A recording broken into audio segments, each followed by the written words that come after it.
మంచిది ప్రియులారా, దేవుని వాక్యాన్ని ధ్యానం చేద్దాం. చూడండి, విలాప వాక్యములు 3వ అధ్యాయం 27వ వచనాన్ని చదువుదాం. యవ్వన కాలమున కాడి మోయుట నరునికి మేలు. దానికి అనుసంధానంగా క్రొత్త నిబంధనలో మత్తయి శుభవార్త 11వ అధ్యాయము 28వ వచనం నుంచి 30వ వచనం వరకు చదువుదాం. ప్రయాసపడి భారము మోసుకొనుచున్న సమస్త జనులారా, నా యొద్దకు రండి, నేను మీకు విశ్రాంతిని కలుగచేతును. నేను సాత్వికుడను, దీన మనసు గలవాడను గనుక మీ మీద నా కాడి ఎత్తుకుని నా యొద్ద నేర్చుకొనుడి. అప్పుడు మీ ప్రాణములకు విశ్రాంతి కలుగును. ఎలయనగా నా కాడి సులువుగాను నా భారము తేలికగాను ఉన్నవి. చాలండి. చదువుకున్న లేఖన భాగాన్ని ధ్యానం చేసినప్పుడు ఇక్కడ ప్రభు మాట్లాడుతున్న మాట ఏం చెయ్యంటే, యవ్వన కాలంలో ఉన్నటువంటి బిడ్డలతో మాట్లాడుతున్నాడు. ఏమని మాట్లాడుతున్నాడు తెలుసా? యవ్వన కాలమున నా కాడి మోయుట నరునికి మేలు. చాలామంది యవ్వన కాలంలోనే తప్పిపోతున్నారు. యవ్వన కాలంలోనే రాంగ్ డిసిషన్ తీసుకుంటున్నారు. వారు యవ్వన కాలంలో వారు చేసే పనులు, అంటే ఎన్నుకున్న వృత్తి, వారి జీవితంలో లైఫ్ పార్ట్నర్గా ఎన్నుకున్న వ్యక్తి విషయంలో తప్పు చేస్తూ ఉన్నారు. యవ్వన కాలంలో ప్రేమలో పడి ఆత్మీయ జీవితంలో పడిపోయిన వారుగా ఉంటున్నారు. ప్రభు చెప్తున్న మాట ఏం అంటే, యవ్వన కాలమున నా కాడి మోయుట నరునికి మేలు. నీవు యవనస్తుడుగా ఉండగానే దేవుని కాడి మోయుట, దేవుని కాడి కిందకి వచ్చుట నీకు మేలు అని దేవుని వాక్యం చెప్తుంది. ఈ రోజున చాలామంది తల్లిదండ్రులు వారిని పెంచే పెంపకం ఎలా ఉంటుందయ్యా అంటే,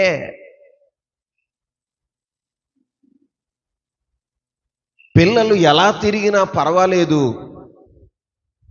అని అనుకుంటూ ఉంటారు.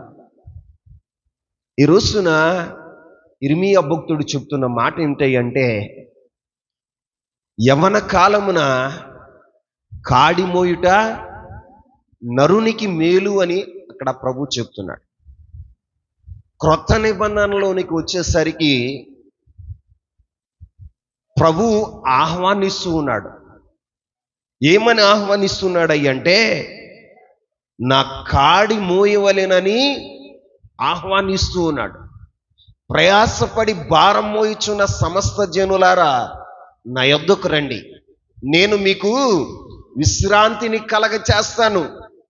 దేవుడు పిలుస్తూ ఉన్నాడు. ఈ లోకంలో అనేకమైన ప్రయాసలు పడుతున్న ప్రజలను చూసి ప్రభు పిలిచేవాడగా ఉన్నాడు. ఏం చేసేవాడగా ఉన్నాడు? లోకంలో ఎంతో ప్రయాస పడుతున్నారు, కానీ వారికి విశ్రాంతి లేదు. వారి జీవితాల్లో నెమ్మది లేదు. వారి జీవితాల్లో సంతోషం లేదు. వారి జీవితాల్లో సమృద్ధి లేదు అని ప్రభు ఎరిగి పిలుస్తూ ఉన్నాడు. నిజమేగా? ఈ రోజున ప్రభు కాడిని మోయకుండా, ప్రభు యొక్క కాడిని ఎత్తుకోకుండా, నీ స్వసిత్తాన్ని నీ స్వసంకల్పాలతో నీ జీవితాన్ని వెళ్ళబుచ్చాలని లోకంలో ఎంతగానో ప్రయాసపడుతున్నావు. కానీ నీ జీవితంలో ప్రయాస అంతా వ్యర్థమవుతుంది. నీ జీవితంలో ఏం జరుగుతుందయ్యా అంటే నీ ప్రయాస అంతా వ్యర్థమైపోతుంది. అయ్యో కష్టపడుతున్నాను, ఫలితం లేదు, కష్టపడుతున్నాను ఫలితం లేదు అంటూ వాపోతున్నావు. కానీ అయ్యో నేను దేవుని కాడి కింద లేను, నా స్వసిత్తాన్ని నెరవేర్చుకుంటున్నాను, నా సొంత ఆలోచన ప్రకారం నేను నడుస్తున్నాను, దేవుని ఆహ్వానాన్ని నేను స్వీకరించట్లేదు, దేవుని మాటను నేను ధిక్కరిస్తున్నాను అని ఎప్పుడైనా ఆలోచన చేస్తున్నావా? ఈ రోజున ప్రయాసపడుతున్నావు, నువ్వెంతగానో ప్రయాసపడుతున్నావు, కానీ ప్రయాసకు తగ్గిన ప్రతిఫలాన్ని అనుభవించగలుగుతున్నావా? ఎందుకయ్య అంటే ప్రభు కాడి కిందకి రాకుండా నువ్వెంత ప్రయాసపడినా నీ జీవితంలో విశ్రాంతి ఉండదు. ఏముండదు? విశ్రాంతి ఉండదు, నెమ్మది ఉండదు, సంతోషం ఉండదు, సమృద్ధి ఉండదు. ప్రియులారా, బైబిల్లో పేతురు భక్తుడు ప్రభు యొద్దకు రానప్పుడు ఆయన పరిస్థితి ఎలా ఉందో తెలుసా? రాత్రంతా కూడా సముద్రంలో వలలు వేసి ఒక్క చేపను కూడా పట్టలేకుండా ఉన్నాడు. ఆయన అంటాడు, అయ్యా రాత్రంతా మేము ప్రయాసపడ్డాం. ఏమన్నాడండి? రాత్రంతా మేము ప్రయాసపడ్డాం, ఒక్క చేపను కూడా పట్టలేకపోయాము అయ్యా అన్నాడు. ఎందుకని అంటే వారితో క్రీస్తు ప్రభు వారు లేరు. క్రీస్తు ప్రభు వారి యొక్క కాడి కిందకి పేతురు గారు రాలా. ప్రభు సన్నిధిలో నువ్వు గుర్తించాలి. ప్రభు ఈ ఉదయకాల సమయంలో నిన్ను ఆహ్వానిస్తూ ఉన్నాడు. ప్రయాసపడి భారం మోయిచున్న సమస్త జనులారా నా యొద్దకు రండి, నేను మీకు విశ్రాంతిని కలగచేస్తాను. నేను సాత్వికుడను, దీన మనసు గలవాడను గనుక మీ మీద నా కాడి ఎత్తుకొని, ఏమంటున్నాడు? మీ మీద నా కాడి ఎత్తుకుని నా యొద్ద మీరు నేర్చుకోనండి. నా కాడి ఎలా ఉంటుందో తెలుసా? సులువుగాను నా భారము తేలికగా ఉంటుంది అంటున్నాడు. ఏమంటున్నాడండి? నేను ఎత్తేటువంటి కాడి సులువుగాను నా భారము తేలికగా ఉంటది. కానీ మీ జీవితాల్లో నా కాడిని ఎత్తుకుండా మీరు ప్రయాసపడుతున్నారు, నా కాడిని ఎత్తుకోకుండా మీరు ప్రయాసపడుతున్నారు. ఇదిగో ప్రియులారా, దేవుని కాడిని ఎత్తుకోకుండా ప్రయాసపడితే మన జీవితంలో నెమ్మది ఉండదు, సంతోషం ఉండదు, సమాధానం ఉండదు, సమృద్ధి అయిన జీవితం ఉండదు. ప్రభు అంటున్నాడు, నా కాడిని ఎత్తుకోండి. ఏమంటున్నాడండి? అందరూ చెప్పండి. నా కాడిని ఎత్తుకోమని ప్రభు ఆహ్వానించేవాడగా ఉంటున్నాడు. రోజున ఒక ఉదాహరణ మీకు చెప్తాను, వినండి, జాగ్రత్తగా వినండి. ఒక రైతు తన పొలాన్ని దున్నాలని జత ఎడ్లతో నాగలి కడతాడు. ఏం కడతాడు? నాగలి కడతాడు. ఆ జత ఎడ్ల మీద ఏం మోపుతాడో తెలుసా? కాడిని మోపుతాడు. ఏం మోపుతాడండి? కాడిని మోపి పొలాన్ని దున్నేవాడగా ఉంటాడు. ఒక మాట మీరు బాగా జ్ఞాపకం చేసుకోవాలి. నాగలి మోయాలి అంటే కాడిని 2 ఎద్దులు తమ మెడ మీద మోయాలి. 2 ఎద్దులు తమ మెడ మీద మోసినప్పుడే ఆ నాగలి సరిగా దున్నగలుగుతారు. ఇక్కడ ప్రభు చెప్తున్నాడు, నా కాడి కిందకి రమ్మంటున్నాడు. ఎక్కడికి రమ్మంటున్నాడని? నా కాడి కిందకి రమ్మంటున్నాడు. ఇప్పుడు ఆ పొలాన్ని దున్నే వ్యవసాయదారుడు తన యొక్క నాగలిని దున్నటానికి ఇప్పుడు ఏం చేస్తున్నాడు తెలుసా? ఒక అనుభవం కలిగినటువంటి ఎద్దును ఒక ప్రక్క, ఒక కొత్త ఎద్దును ఏం చేస్తాడో తెలుసా? రెండవ ప్రక్క కడతాడు. దానికి ఏం నేర్పిస్తాడో తెలుసా? కాడి మోయటం నేర్పిస్తాడు. ఏం చెప్పండి, ఏం మోయటం నేర్పిస్తాడండి? రెండు కొత్త ఎద్దులను కట్టి నాగలు దుండడు. అనుభవజ్ఞుడు, తెలిసినవాడు ఎవ్వరు కూడా రెండు కొత్త ఎద్దులను కట్టి నాగలి దున్నుడు.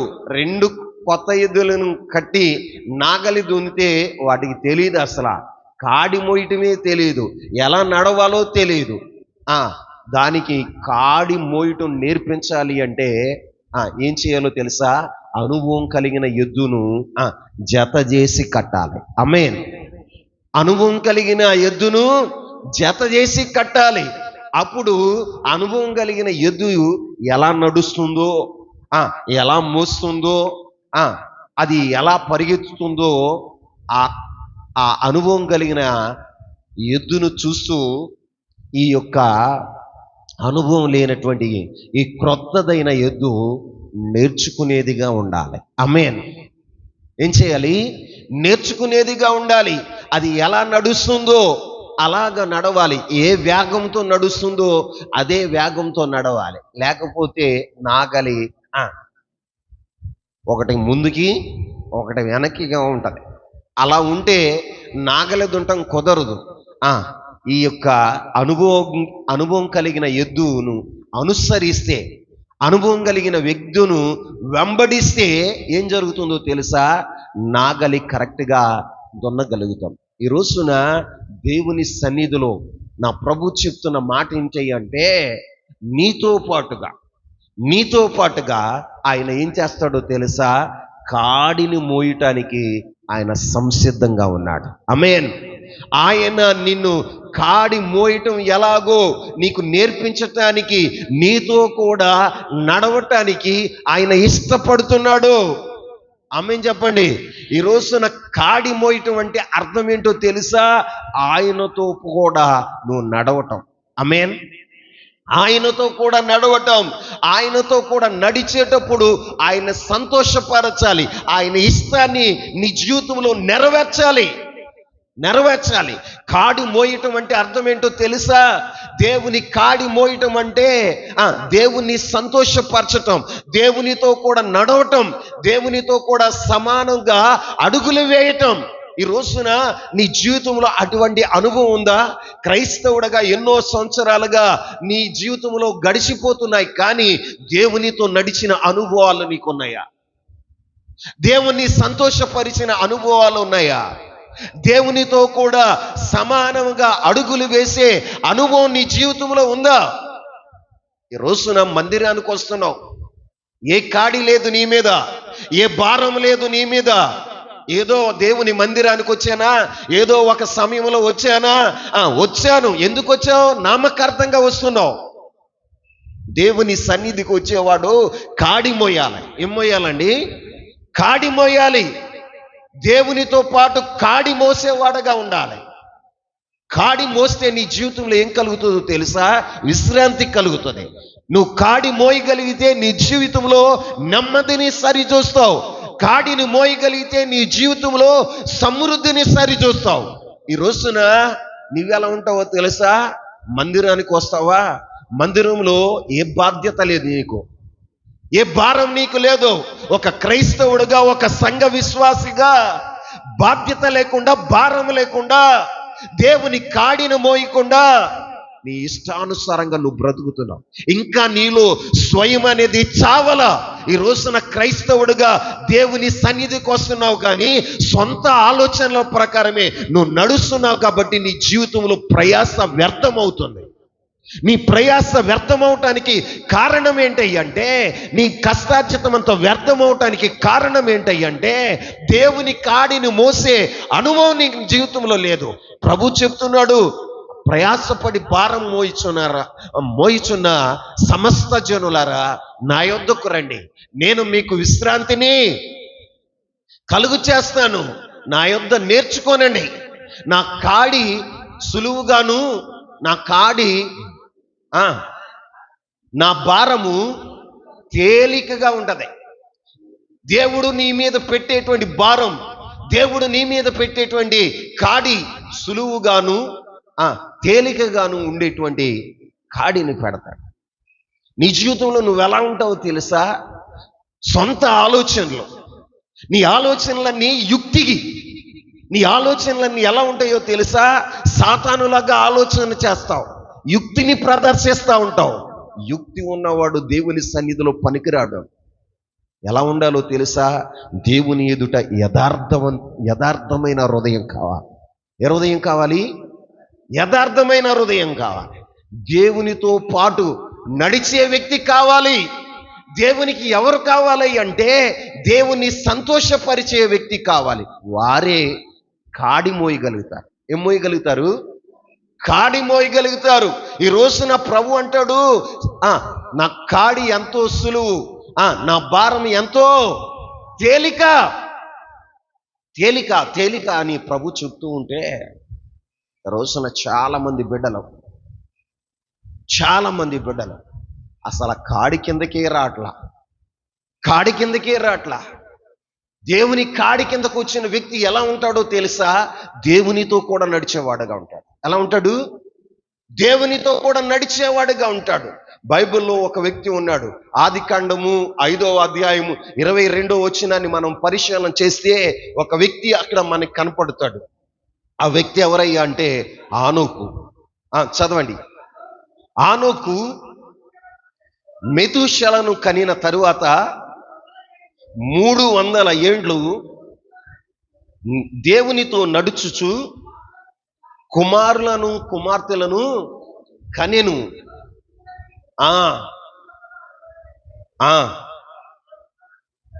దేవునితో నడిచిన తర్వాత నా వైపు చూడండి. ఇక్కడ ఆనోకు అనే భక్తుడు కనపడుతున్నాడు. ఎవరండి? ఆనోకు బ్రతికిన సంవత్సరాలు ఏంటి అంటే 365 సంవత్సరాలు. చెప్పండి, 365 సంవత్సరాలు. 65 సంవత్సరాల వయసులో మెతుషెలను కన్నాడు. ఎవరిని కన్నాడండి? మెతుషెలను కన్నాడు. మెతుషెలను కన్న తర్వాత 300 సంవత్సరాలు దేవునితో నడిచాడు. ఎవరితో? ఆయన కుటుంబం ఉంది, పిల్లలున్నారు, భార్య ఉంది, కానీ దేవునితో నడిచిన వాడుగా ఉన్నాడు. ఆమేన్. దేవునితో నడిచిన వాడుగా ఉన్నాడు. మరి ఈ రోజున నీ జీవితంలో అయ్యా నువ్వు ఎందుకు మందిరానికి రావట్లేదు, ఎందుకు నువ్వు ఆలస్యంగా వస్తున్నావు అయ్యా అంటే నువ్వేం చెప్తావు తెలుసా? 190 సాకులు చెప్తావు. 190 సాకులు చెప్తావు. ఆనోకు అలా చెప్పలా. ఏం చేశాడో తెలుసా? 300 సంవత్సరాలు దేవునితో నడిచాడు. ఆమేన్. ఎన్ని సంవత్సరాలండి? 1 సంవత్సరం, 2 సంవత్సరాలు, 3 సంవత్సరాలు కాదండి, 300 సంవత్సరాలు దేవునితో నడిచాడంటండి. ఆయన గురించి హెబ్రీలకు రాసిన పత్రికలో ఏం రాయబడి ఉంటుందో తెలుసా? హెబ్రీలకు రాసిన పత్రిక 11వ అధ్యాయం 5వ వచనాన్ని చదవండి. 5వ వచనం.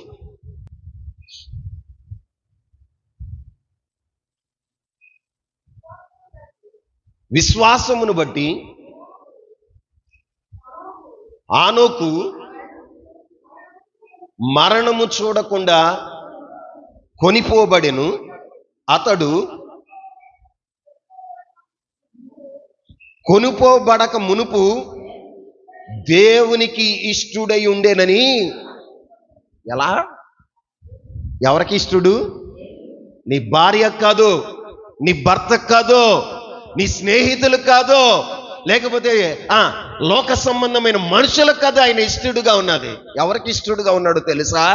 దేవునికి ఇష్టుడుగా ఉన్నాడు. ఎలా ఉన్నాడండి? ఒక ఉన్నతమైన సాక్ష్యాన్ని పొందాడు. ఆయన దేవునితో నడవటమే కాదు, ఆయన పొందిన సాక్ష్యం ఏంటో తెలుసా? దేవునికి ఇష్టుడట. ఏమయ్యాడు? దేవునికి ఇష్టుడుగా సాక్ష్యం పొందాడు. మరి మన జీవితాల్లో దేవుని సన్నిధికి వస్తున్న మనం ఎంతగా ప్రభుతో నడవగలుగుతున్నాం, ఎంతగా ప్రభుకి ఇష్టలుగా ఉండగలుగుతున్నాం? ఈ రోజున గమనించండి, దేవుని కాడి మోయిట అంటే అర్థం ఏంటో తెలుసా? దేవునితో కూడా నడవటం. ఆమేన్. దేవునితో కూడా నడవటం.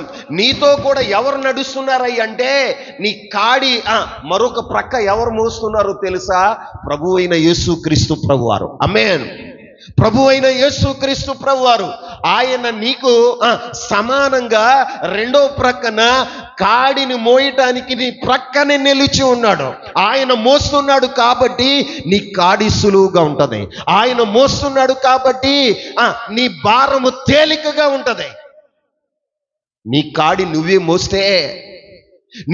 నువ్వే మోస్తే ఏమవుతుందో తెలుసా? అది బరువుగా ఉంటది. ఎలా ఉంటది? బరువుగా ఉంటది. నీ కాడి నువ్వు మోస్తే నీకు కష్టంగా ఉంటది. ఈ రోజున క్రైస్తవులు ఏం చేస్తున్నారో తెలుసా?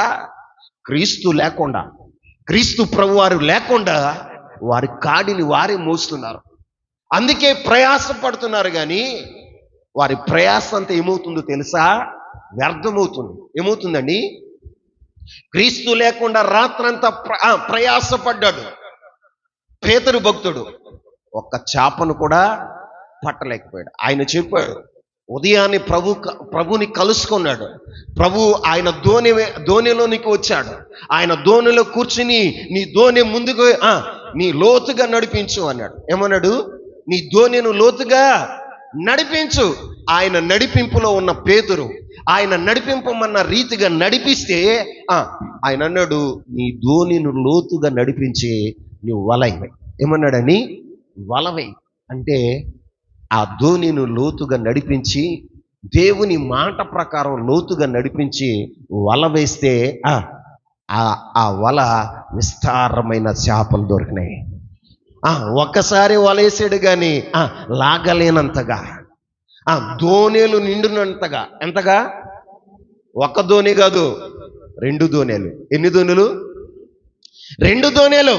2 ధోనిలు నిండునంతగా చేపలు పండి. ఎందుకో తెలుసా? ఆయన జీవితంలోనికి ఎవరు వచ్చారో తెలుసా? ధోని అంటే అర్థం ఏంటో తెలుసా? మన జీవితం. ఆమేన్ చెప్పండి. మన జీవితానికి అది సాదృశ్యంగా ఉంది. మన జీవితంలోనికి యేసయ్య ఎప్పుడైతే వస్తాడో, ఆయన నడిపింపులో మనం ఎప్పుడైతే ఉంటామో అప్పుడు మన జీవితంలో విస్తారమైన పంట. ఆమేన్. విస్తారమైన పంటను మనం చూడగలుగుతాం. ఇక్కడ విస్తారమైన చేపలను చూడగలిగాడు పేతురు.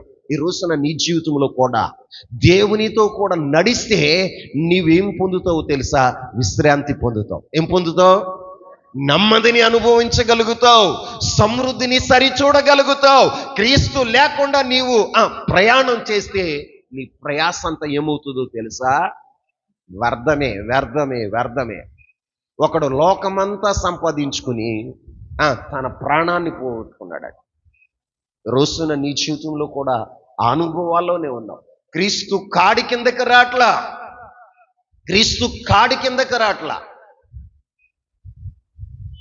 విచిత్రం ఏంటయ్యా అంటే ఒక మాట మీకు చెప్తాను. నాగలి దున్నటానికి వ్యవసాయదారుడు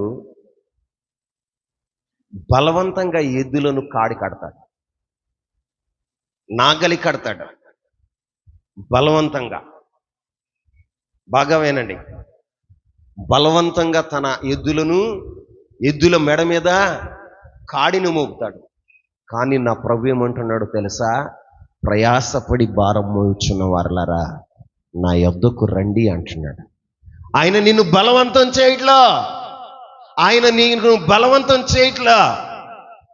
నీకు నీవుగా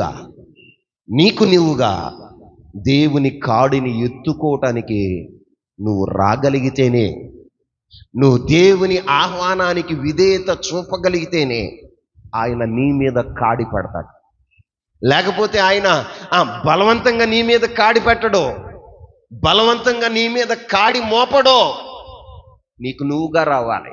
దేవుడు ఆహ్వానిస్తున్నప్పుడు నీకు నువ్వుగా దేవుని సన్నిధికి రాగలిగితే, దేవుని యొక్క కాడి కిందకి రాగలిగితే ఆయన ఏం చేస్తాడో తెలుసా?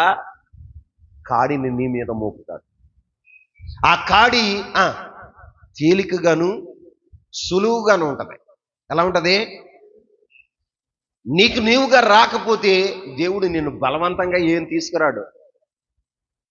మీరు బాగా గమనించండి. నీ ద్వారా దేవుడు బలవంతంగా ఏది చేయించకూడదు. నువ్వు బలవంతంగా చేయించుకోవటానికి ఆయన ఇష్టపడే దేవుడు నీకు నువ్వుగానే సమర్పించుకోవాలి. నీకు నువ్వుగానే దేవునికి నిన్ను నువ్వు అప్పగించుకోవాలి. నీ హృదయపూర్వకంగా నువ్వు చేస్తేనే ఆయన నిన్ను యాక్సెప్ట్ చేస్తాడు. కానీ దైవజనుడు రమ్మంటున్నాడు, లేకపోతే మా అమ్మ రమ్మంటుంది, మా ఆవిడ రమ్మంటుంది, లేకపోతే ఎవరో రమ్మంటున్నారు అని నీవు వారి పోరు పడలేక నీవు వస్తే ఏం ప్రయోజనం ఉండదు. నీకు నువ్వుగానే అప్పగించుకోవాలి. ఆమేన్. దేవుని కాడి కిందకు వచ్చేటప్పుడు నీకు నీవుగానే, ప్రభువా నీ కాడిని నేను మోస్తాను, నీ చిత్తానుసారంగా నేను నడుస్తాను అని నీవు ఆయన కాడి కిందకి రావాలి. ఆనోకు ఏం చేశాడో తెలుసా? తనకు తానుగా అప్పగించుకుని దేవునితో కూడా నడిచాడు. ఎలా నడిచాడు? దేవునితో కూడా నడిచాడు. ఎన్ని సంవత్సరాలు?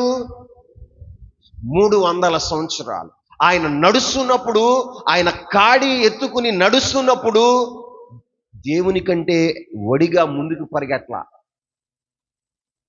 దేవుని కంటే ఒడిగా పరిగెత్తి ముందుకు పరిగెట్లా.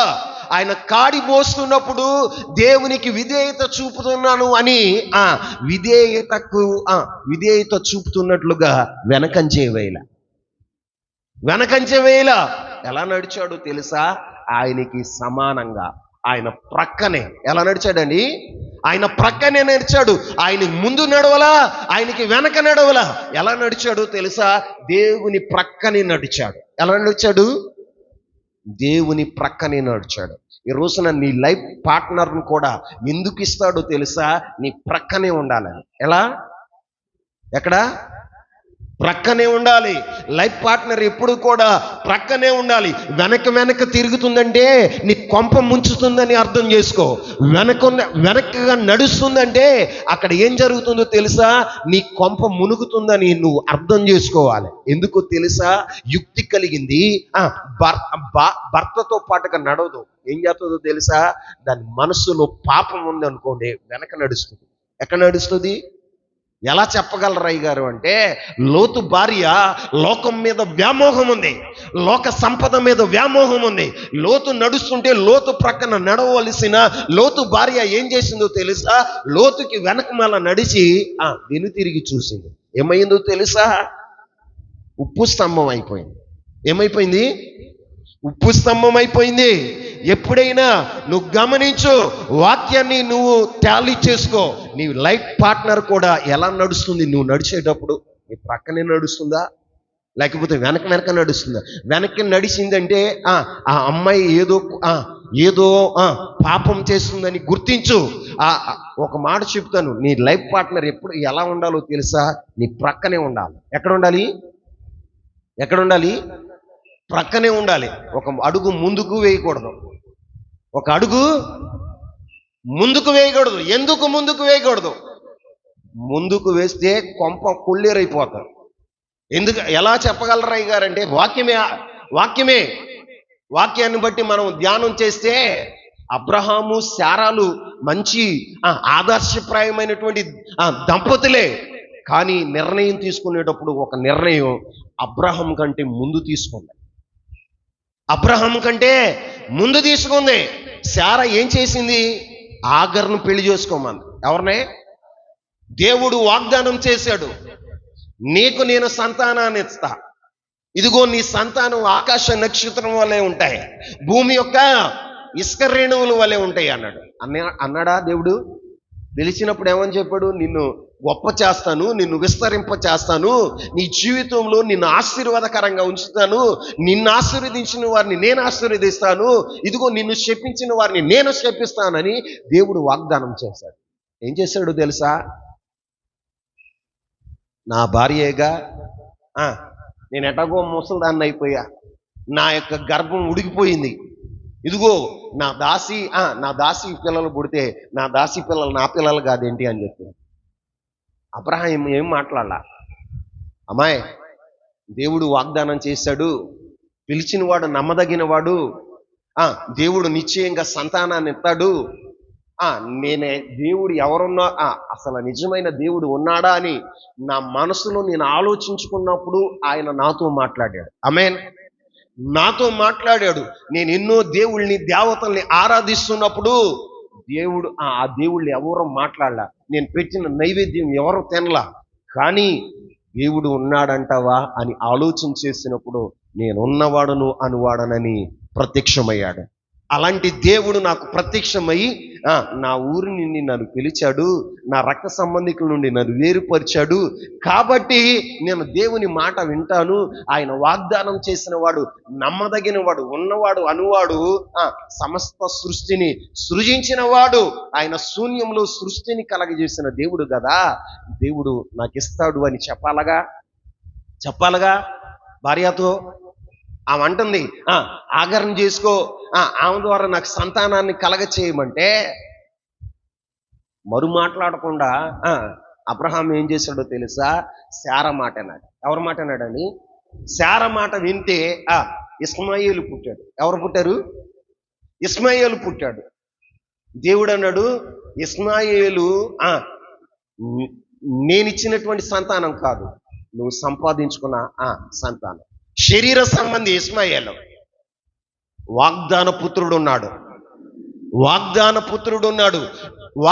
పుత్రుని వల్లనే నీ యొక్క సంతానాన్ని నేను విస్తరింప చేస్తానని అబ్రహాంతో చెప్తే,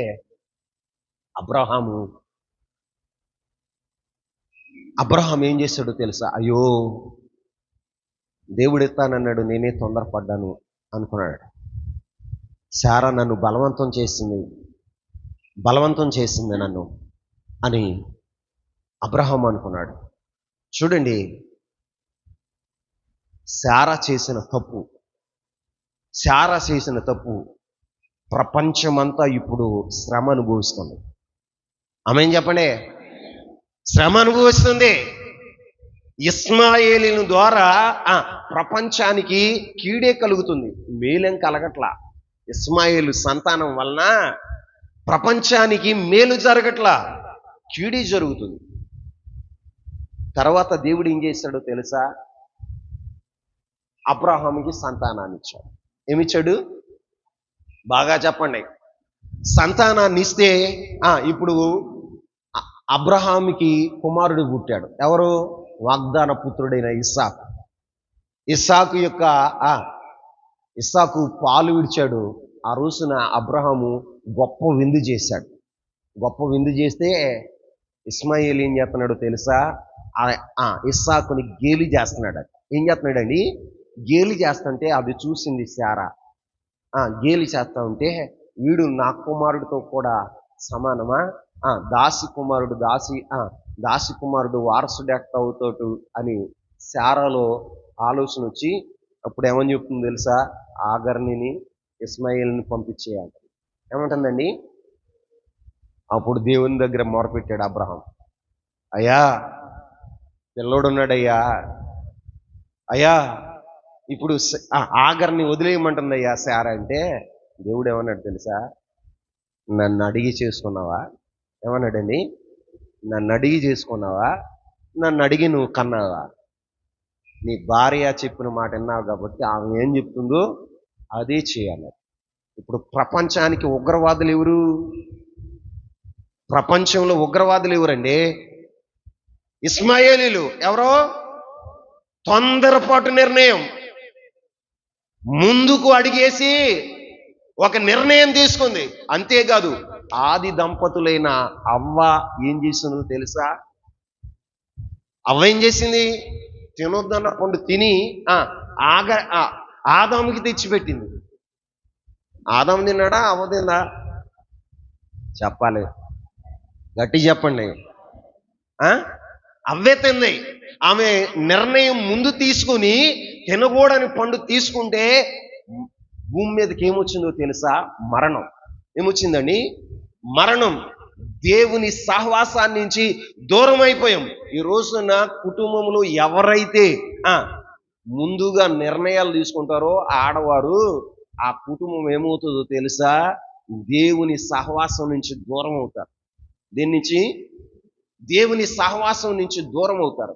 ఈ రోజున మీకు దండం పెట్టి చెప్తున్నా, లైఫ్ పార్ట్నర్ ఎలా ఉండాలో తెలుసా? ప్రక్కనే ఉండాలి. ఎలా ఉండాలి? సొంత నిర్ణయాలు తీసుకోకూడదు. సొంత నిర్ణయాలు తీసుకోకూడదు. పక్కనే ఉండి ఏం చేయాలో తెలుసా? ఏమండి, ఇది చేద్దామా, ఇది రైటా, ఇది కరెక్టా అని ఇద్దరు డిస్కస్ చేసి దేవుని చిత్తం ఏంటో కనిపెట్టి అది చేస్తే మీకు దీవెన, ఆశీర్వాదం. ఆమేన్. ఇక్కడ హానోక్ కూడా ఎప్పుడు కూడా క్రీస్తు ప్రభు వారిని వెంబడించుటలో వేగంగా ముందుకు పరిగెట్టలా, విధేయత చూపుతున్నానని వెనక్కి లాగల, వెనకంజ వేయలా. ఎలా నడిచాడు తెలుసా? ప్రక్కనే. ఎలా నడిచాడు? ప్రక్కనే నడిచాడు. దేవునితో కూడా సమానంగా దేవుడు ఎలా నడుస్తున్నాడో, ఏ వేగంతో నడుస్తున్నాడో, ఆయన అడుగులు ఎలా పడుతున్నాయో అలాగే హానోకు యొక్క అడుగులు కూడా పడినాయి. ఆమేన్. మరి నీ జీవితంలో అలాగే పడుతున్నాయా తమ్ముడా? ఆ రీతిగా నువ్వు నడవగలిగితే దేవునికి ఇష్టడుగా ఉంటావు. నీ జీవితంలో దేవునితో కూడా సమానమైనటువంటి అడుగులు వేయగలిగితేనే, దేవునితో కూడా సమాన వేగంతో దేవుడు నడిచినటువంటి రీతిగా నువ్వు నడిస్తే, ఆయన ఏ దిక్కుకు నడుస్తున్నాడో ఆ దిక్కుకి నువ్వు నడవాలి. ఆ దిక్కుకే నువ్వు నడుస్తూ ఉంటే, ఆయన నడిపింపులో నీవు ఉంటే నీవు దేవునికి ఇష్టడుగా ఉంటావు. ఆమేన్ చెప్పండి. నీ సొంత ఆలోచనలు, నీ సొంత ఉద్దేశాలు నెరవేరిస్తే దేవునికి ఎప్పుడు నువ్వు ఇష్టడుగా ఉండలేవు. ఎప్పుడు దేవునికి ఇష్టడుగా ఉండలేవు. దేవునికి ఇష్టడుగా ఉండాలి అంటే ఆయన ఉద్దేశాల ప్రకారం, ఆయన నడిపింపులో ఆయనతో కూడా సమానంగా అడుగులు వేయగలిగినప్పుడే నీ జీవితంలో ఆయనకి ఇష్టడుగా ఉండగలుగుతావు. ఈ రోజున మందిరానికి వస్తే ఇష్టడు అని చెప్పలా, మందిరానికి వస్తే ఇష్టడు అని చెప్పలా. ఆయనతో కూడా నడిచే అనుభవం ఉండాలి. ఆమేన్. ఏ అనుభవం? ఆయనతో కూడా నడిచే అనుభవం. ఆయన కాడి మోసేటప్పుడు, ఆయన కాడిని ఎత్తుకున్నప్పుడు ఆయనతో కూడా సమానంగా అడుగులు వేయాలి. ఎలా వేయాలి? నాగలు దున్నేటప్పుడు రెండెద్దులు సమానంగా నడితీయా, లేకపోతే ఒకటి వంకరగాను ఒకటి వెనక్కి నడుతుందా? వంకరగా వెనక్కి నడితే ఏమవుతుందో తెలుసా? నాగలి ఎడ్ల కాళ్ళలో గుచ్చుకుంటుంది. ఏమవుతుందండి? ఎడ్ల కాళ్ళలో గుచ్చుకుంటే ఆ డెక్కుల్లో దిగిపోద్ది. నాగలి ఎప్పుడు కూడా సమానంగా నడిచినప్పుడే అది క్షేమంగా ఉంటుంది. అక్కడ పని జరుగుతుంది. ఏమాత్రం ఒక ఎద్దు ముందుకు కానీ ఒక ఎద్దు వెనక్కి కానీ నడిచింది అనుకో, ఆ నాగలి బ్లేడు ఏంటండి? బ్లేడు ఏం జరుగుతుందో తెలుసా? ఎడ్ల కాళ్ళలో దిగబడిపోద్ది. అందుకే ఆ కాడి మోసేటప్పుడు ఎలా మోయాలంటే సమానంగా. ఎలాగండి? క్రీస్తుతో కూడా ప్రక్కనే నిలబడి, క్రీస్తు ప్రభు వారి ప్రక్కనే నిలబడి మనం నడిచేవారుగా ఉండాలి. పెండ్లి కుమార్తె ఎప్పుడు కూడా ఎలా ఉండాలో తెలుసా? ఆయన ప్రక్కనే ఉండాలని చెప్పాడు. మీరు ప్రకటన గ్రంథం చదవండి. ఆయన భార్య ఎక్కడుంటుందో తెలుసా? ఆయన ప్రక్కన. ఎక్కడ కూర్చుంటుంది చెప్పాలి? వెనకమాల కూర్చుంటుందని రాయలా, ముందు కూర్చుంటుందని రాయలా. ఎక్కడయ్యా అంటే భార్య ఎప్పుడు కూడా ఎక్కడ ఉండాలి చెప్పాలి? భార్య ప్రక్కన లేదంటే నువ్వు గుర్తుంచుకోవలసిన మాట ఏంటో తెలుసా? నీకు ఎసరు పెడుతుందని అర్థం. నిజమేన తమ్ముడా? నిజమే, అది వాస్తవం. భార్య ఎక్కడ ఉండాలో తెలుసా? చెప్పండి. ప్రభు అయిన యేసుక్రీస్తు ప్రభు వారే తన భార్యను ఎక్కడ కూర్చోబెట్టుకున్నాడో తెలుసా? తన ప్రక్కన. ఎక్కడని? ప్రక్కన. మరి ఇప్పుడు ఈ లోకంలో ఉన్న సహోదరులైన ఎక్కడుండాలి? నీ భర్త ప్రక్కనే ఉండాలి. ఎక్కడుండాలి? మీరు నడవండి. నువ్వేం చేస్తావా? వెనకమాల ఫోన్ మాట్లాడొస్తావా? వెనకమాల సైక్ చేసి వస్తావా? చెప్పు. వెనకమాల దొంగ చూపులు చూసుకుంటా బాయ్ మేమిద్దరం వెళ్తున్నాం తర్వాత వస్తామని చెప్పొస్తావా? ఎక్కడ ఉండాలి? భర్త ఎక్కడ ఉంటే ప్రక్కనే. ఎక్కడ? పక్కనే ఉండాలి. నువ్వు అలా ఉండట్లేదు అంటే నీవు తేడా. గుర్తుంచుకోండి తమ్ముళ్ళ, యవనస్తులారా, గుర్తుంచుకోండి, రోజున దేవుని పిల్లలమైన మనం కాడి మోసేటప్పుడు ఒకటి, ఆయనతో కూడా సమానంగా నడవాలి. రెండో మాట చెప్తున్నా, కాడి మోసేటప్పుడు ఆ కాడి కింద ఉన్నవారు ఎలా ఉంటారో తెలుసా? కాడి భుజం మీద ఎత్తుకున్నాక యజమానుడు ఏం చేస్తాడో తెలుసా?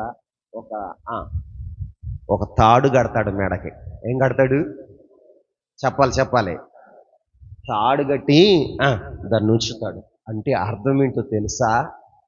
ఎవరైనా కాడిని మోసేటప్పుడు ఆ వ్యక్తి క్రీస్తు ప్రభు వారి కాడి ఎత్తుకున్నాడంటే అర్థం ఏంటో తెలుసా? క్రీస్తు ప్రభు వారికి దాసుడుగా ఉండాలి. ఆమేన్. అంటే ఈ పలుపు ఈ మెడకి ఈ తాడు ఎందుకో తెలుసా? ఆ పరిధిలోనే, కాడి పరిధిలోనే నీవు ఉండాలని, ఆ కాడిని విడిచి నీవు ప్రక్కకు వెళ్ళిపోకూడదని, నీకు ఇష్టమైనట్లుగా నీవు నడవకూడదని కాడి కిందకు వచ్చినటువంటి ఎద్దుకి ఏం కడతారో తెలుసా? మెడకి తాడు కడతారు. ఏం కడతారు? తాడు కడతారంటే అర్థం ఒక మాట చదవండి.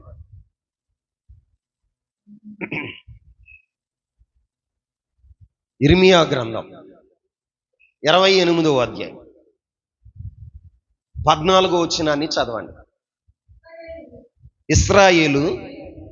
ఇశ్రాయేలు దేవుడును సైన్యములకు అధిపతియగు యెహోవా ఇలాగు సెలవిస్తున్నాడు, ఈ జనులందరూ బబులోను రాజైన నెబుకద్నెజరుకు దాసులు కావలెనని వారి మెడ మీద ఇనుప కాడిని ఉంచితిని గనుక వారు అతనికి దాసులగుదురు. అందరు నా వైపు చూడండి. ఎవరైతే కాడి మోస్తున్నారో వారు క్రీస్తు ప్రభు వారి కాడిని మోస్తున్నావు అంటే క్రీస్తు ప్రభు వారికి నువ్వు దాసుడు అవుతావు. ఆమేన్. ఎవరికి? క్రీస్తు ప్రభు వారికి దాసుడు అవుతావు. ఇక్కడ ఇశ్రాయేలు ప్రజలతో ప్రభు చెప్తున్నాడు, నేను ఇశ్రాయేలు ప్రజల మీద బబులోను రాజు అయిన నెబుకద్నెజరు కాడిని పెడతానని అన్నాడు. ఏం పెడతానన్నాడు? కాడిని పెడతానన్నాడు. ఏమన్నాడు? వారి మెడ మీద పెడుతున్నాను. వారి మెడ మీద పెట్టి కాడి ఎలాంటిదో తెలుసా? ఇనపది. ఈ కాడి నెబుకద్నెజరు పెట్టే కాడి ఎలాంటిది? ఇనప కాడి. ఎప్పుడు ఎవరికి పెట్టాడు కాడి? వారేమయ్యారు?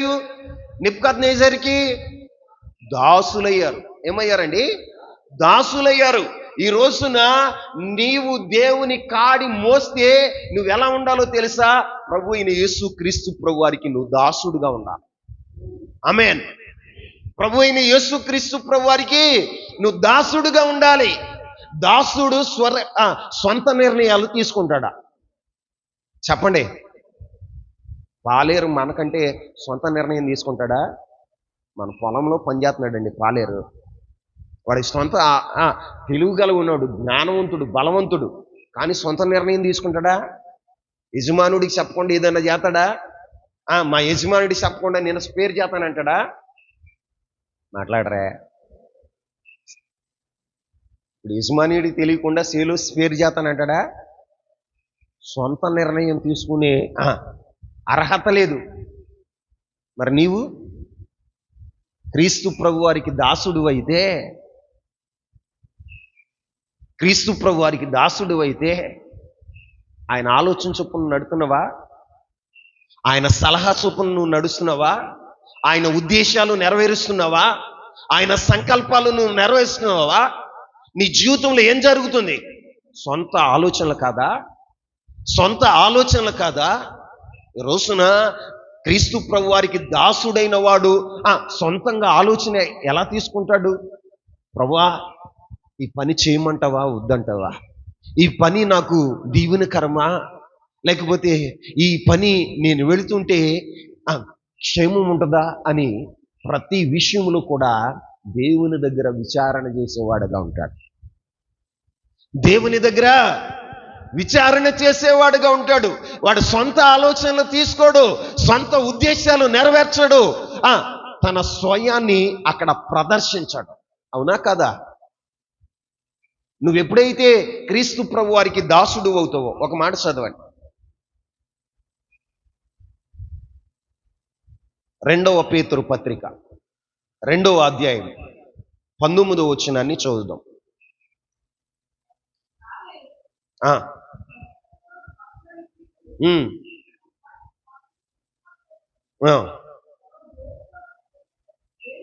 దేని వలన జయింపబడ్డాడో దానికి దాసుడగును కదా. ఈ రోజున నువ్వు మనిషిగా ఆలోచించవలసిన విషయం ఏంటయ్యా అంటే, నీవు దేని చేత జయించబడతావో దానికి దాసుడు అయిపోతావు. దాసుడు సొంత నిర్ణయాలు ఉండవు, ఏముండవండి. అందుకని పౌలు అపోస్తలుడు అంటాడు, కొరింథీయులకు రాసిన మొదటి పత్రిక 7వ అధ్యాయము 22వ వచనాన్ని చదువుదాం. ప్రభువునందు పిలువబడిన దాసుడు ప్రభువు వలన స్వాతంత్ర్యము పొందినవాడు, ఆ ప్రకారమే స్వతంత్రుడై ఉండి పిలువబడినవాడు. ఎవరికి దాసుడు? క్రీస్తుకి. ఇప్పుడు మనల్ని పిలుస్తున్నాడు ప్రభు, ప్రయాసపడి భారం మోయుచున్న సమస్త జనులారా నా యొద్దకు రండి. నీవు ఆయన మాట విని ఆయన పిలుపుకు లోబడి ఆయన యొద్దకు వస్తే నువ్వేమవుతావు తెలుసా? పాపము నుండి విడుదల పొంది స్వతంత్రం పొందుతావు. ఆమేన్. కానీ క్రీస్తు ప్రభు వారికి నువ్వు ఎలా ఉండాలో తెలుసా? దాసుడుగా ఉండాలి. ఎలా ఉండాలి? దాసుడుగా ఉండాలి. ఈ రోజున ఎవరైతే కాడి కిందకు వస్తారో, కాడి మోసేవారు ఏం చేయాలో తెలుసా? క్రీస్తు ప్రభు వారికి దాసులుగా ఉండాలి. దాసు అర్థమవుతుందా? ఎవరికి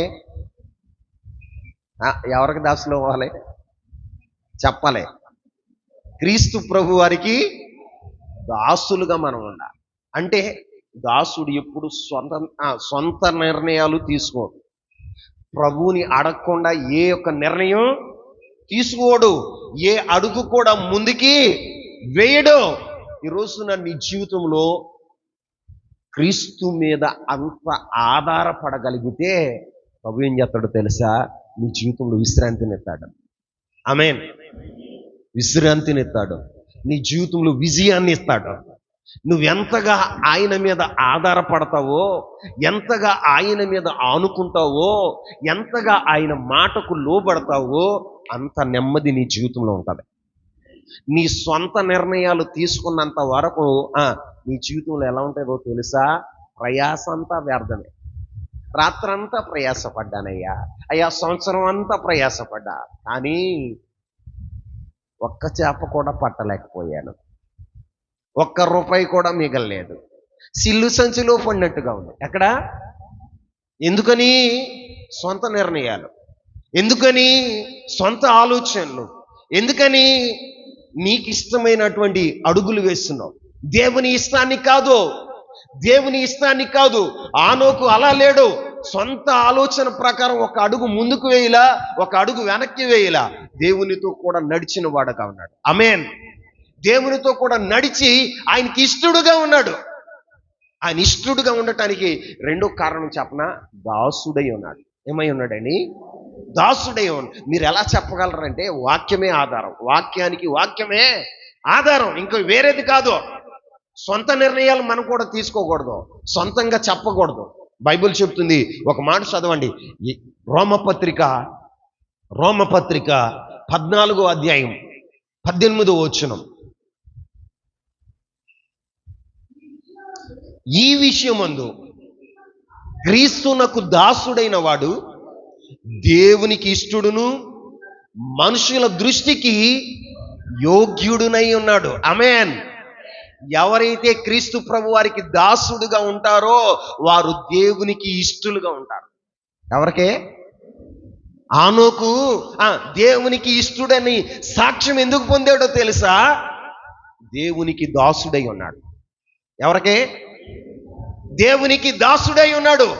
ఈ రోజున దేవునికి దాసుడై ఉన్నాడు అంటే సొంత ఆలోచనల ప్రకారం నడవల, సొంత ఇష్టాన్ని అతని జీవితంలో నెరవేర్చాల, సొంత డిసిషన్ ఆయన తీసుకోవాల. అందుకే దేవునికి ఇష్టడుగా మారాడు. ఆమేన్. దావీదును గురించి ఏమని రాయబడి ఉంది?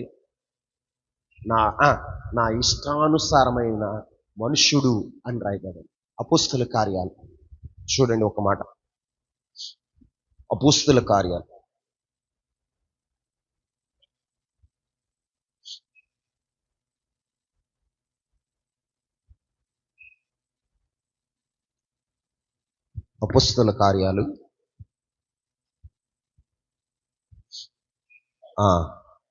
13వ అధ్యాయం 22వ వచనాన్ని చదవండి.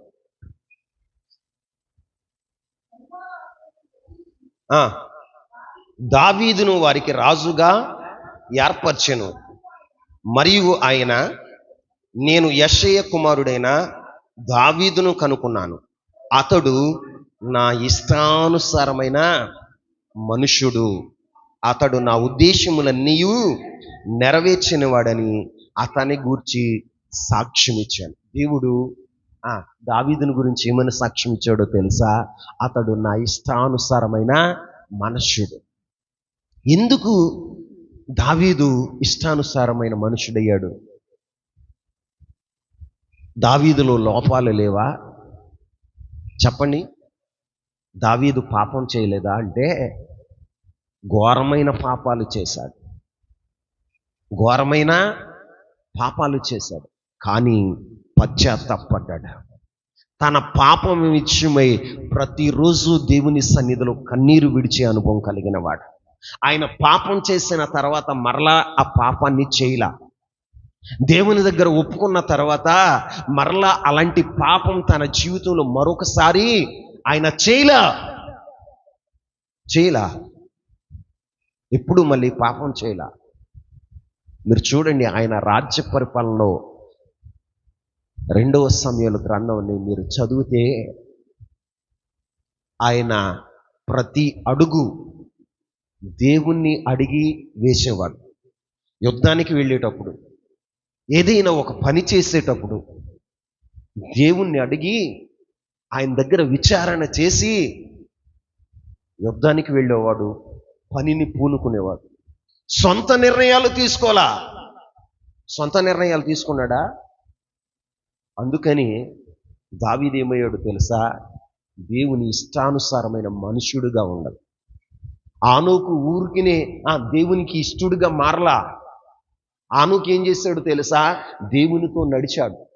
ఆయన కాడిని ఎత్తుకున్నాడు. అంటే అర్థం ఏంటో తెలుసా? దేవునికి దాసుడుగా బ్రతికాడు. పాపానికి దాసుడుగా బ్రతకల, మనుషులకు ప్రభుత్వాలకి దాసుడుగా బ్రతకల. ఆయన ఎలా బ్రతికాడయ్య అంటే దేవునికి దాసుడుగా బ్రతికాడు. ఎవరికి? దేవునికి దాసుడుగా బ్రతికాడు. ఆయన ప్రతి అడుగు దేవుని దగ్గర అడిగేవాడు. ప్రభువా, ఈ అడుగు వేయమంటావా? ఇది చేయమంటావా? ఇక్కడికి వెళ్ళమంటావా? వీళ్ళతో అయ్యా నేను సమాధాన పడమంటావా అని ప్రభు దగ్గర అడిగాడు. ప్రతి విషయంలో ప్రభు యొద్ద అడిగాడు. ఆయన అడగకుండా సొంత నిర్ణయాలు తీసుకున్నప్పుడు ఎంతగానో నష్టపోయాడు. అది కూడా జరిగింది మనలాగా. సొంతంగా సొంత పనులు, సొంత ఉద్దేశాలు నెరవేర్చినప్పుడు ఏమయ్యాడు తెలుసా? నష్టపోయాడు, కీడు అనుభవించాడు. బెత్షెబతో పాపం చేశాడు, 4 పిల్లలను పోగొట్టుకున్నాడు. ఎంతమందిని చెప్పాలి? 4 పిల్లలను పోగొట్టుకున్నాడు. మనశ్శాంతిని కోల్పోయాడు. రాజ్యాన్ని వదిలి పారిపోవలసిన పరిస్థితి ఏర్పడింది. ఎందుకు? దేవుని ఇష్టానుసారమైన మనుషుడే. ఎందుకు ఆయన జీవితంలో అలాంటి దుస్థితి ఏర్పడిందంటే దేవునికి వ్యతిరేకంగా అడుగు వేశాడు. వేసిన ప్రతిసారి దేవుడు శిక్షించాడు. ఏం చేశాడండి? ఆయన అన్నాడు, నా కృప నీకు దూరం చేయను కానీ మనుషులను దండించినట్లుగా నా బెత్తముతో నిన్ను దండిస్తా. ఏమన్నాడండి? దండిస్తానన్నాడు. దండించాడు దేవుడు. దండించిన ప్రతిసారి ఆయన జీవితంలో ఎంతో నష్టాన్ని అనుభవించాడు, ఎంతో కీడును అనుభవించాడు. అవి మనకి జరగకూడదని ప్రభు మనతో ముందుగా మాట్లాడుతున్నాడు. ఈ రోజున దేవుని సన్నిధిలో ఉన్న నీవైనా నేనైనా ఏం చేయాలో తెలుసా? ఆయన కాడి కిందకి రావటం అంటే, ఒకటి, ఆయనతో కూడా కలిసి నడవటం. రెండు, ఆయన కాడి కిందకి రావటం అంటే ఆయనకి దాసులై ఉండటం. ఏమై ఉండటం అండి? ఆయనకి దాసులై ఉండటం అంటే సొంత నిర్ణయాలు తీసుకోకుండా దేవుని మీదే ఆధారపడి దేవుని దగ్గరే ఆలోచన చేసి ఆయన దగ్గర నుంచి ఒక నిర్ణయాన్ని తీసుకుని మనం జీవిత పయనంలో సాగుతూ ఉంటే దేవుడు ఏం చేస్తాడో తెలుసా? మనకి నెమ్మది, సంతోషం, సమాధానం, విశ్రాంతి, సమృద్ధి అయిన జీవితాన్ని నీకు అనుగ్రహించేవాడగా ఉంటాడు. మరి ఇప్పుడైనా నీ జీవితంలో సొంత ఆలోచనల ప్రకారం నడవకుండా, సొంత ఉద్దేశాల ప్రకారం నడవకుండా, నీ స్వయాన్ని ప్రదర్శించకుండా, నీ యుక్తిని ప్రదర్శించకుండా, అయ్యా నేను ఓటికొండను. ఏ కొండ? ఓటికొండనయ్యా నాయనా, ఈ ఓటి కుండలో నువ్వు మహదైశ్వర్యం నింపితేనే దీనికి మహిమయ్యా, లేకపోతే దీంట్లో ఏ యొక్క యోగ్యత లేదయ్యా. కాబట్టి నీ మహిమతో నన్ను నింపయ్యా, నీ ఆలోచన చెప్పు నన్ను నడిపింపయ్యా అని దేవునికి అప్పగించుకుంటావా? ఇంతకాలం నీ స్వయాన్ని ప్రదర్శించింది చాలు, నీ సొంత ఇష్టాల్ని నెరవేర్చింది చాలు. దేవుని దగ్గర విచారణ చేయి, ప్రభువుని అడుగు, ప్రభు పాదాలను పట్టుకో, ప్రభు దగ్గర అడుగు. ప్రతి వారితో ప్రభు మాట్లాడతాడు. ఆమేన్. ప్రభు మాట్లాడతాడు. నీ సొంత ఆలోచనల ప్రకారం కాదు, నీ సొంత ఉద్దేశాల ప్రకారం కాదు, దేవుని ఉద్దేశాలను నెరవేరిస్తే ఆయనకి ఇష్టడుగా ఉండగలుగుతావు. ఎలా ఉండగలుగుతావు? ఆయనకి ఇష్టడుగా ఉండగలుగుతావు. ఆయన ఇష్టలుగా నువ్వు బ్రతకగలిగితే ఇహమందు పరమందు నూరంతల ఆశీర్వాదాన్ని నువ్వు పొందగలుగుతావు. అట్టి కృప పరిశుద్ధాత్ముడు మీ అందరికీ దయచేయను గాక. మోకరించండి, ప్రార్థన చేసుకోండి. చేతులెత్తండి, చేతులెత్తండి, చేతులెత్తండి.